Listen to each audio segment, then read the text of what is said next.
Hello साथीहरू, आज हामी जाँदैछौँ चुहाडे उदयपुर र हामी जानुपर्ने हुन्छ बस पार्क। सिटी सफारी रोकेर हामी लाग्यौँ बस पार्कतिर। बस पार्क पुगेर भेट्यौँ हामीले चुहाडेको लागि एउटा बस र हामी त्यही बसमा चढेर लाग्यौँ चुहाडेतिर। अनि हामी किन चुहाडे जाँदैछौँ भने नि साथीहरू, लास्ट विक भाइको चाहिँ केटिएमबाट आउने क्रममा चुहाडेमा बाइक एक्सिडेन्ट भएको थियो। अनि भाइलाई चाहिँ हस्पिटल लिएर हस्पिटलमा रिकभर हुँदैछ क्या, तर बाइक चाहिँ त्यही छ नि त। त्यही भएर त्यही बाइक लिनको लागि आज म र भाइ चाहिँ चुहाडेतिर गइरहेछौँ र बाइक चाहिँ ट्राफिक पुलिसले राखेछ क्या। र 2 घन्टा पछि पुग्यौँ हामी उदयपुर। बिहान उठेर केही पनि नखाइआएको क्या, हामीलाई जब्बर भोक लागेको थियो। अनि हामीले खायौँ चाउमिन अनि खाजा खाएर हामी लाग्यौँ सिटी सफारीबाट प्रहरी चौकीतिर।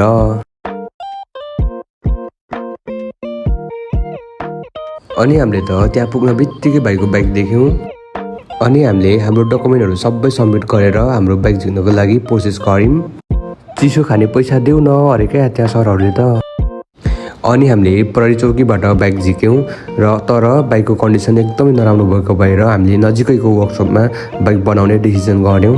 यो के गर्ने, यो फेर्ने कि के गर्ने, फुटेछ।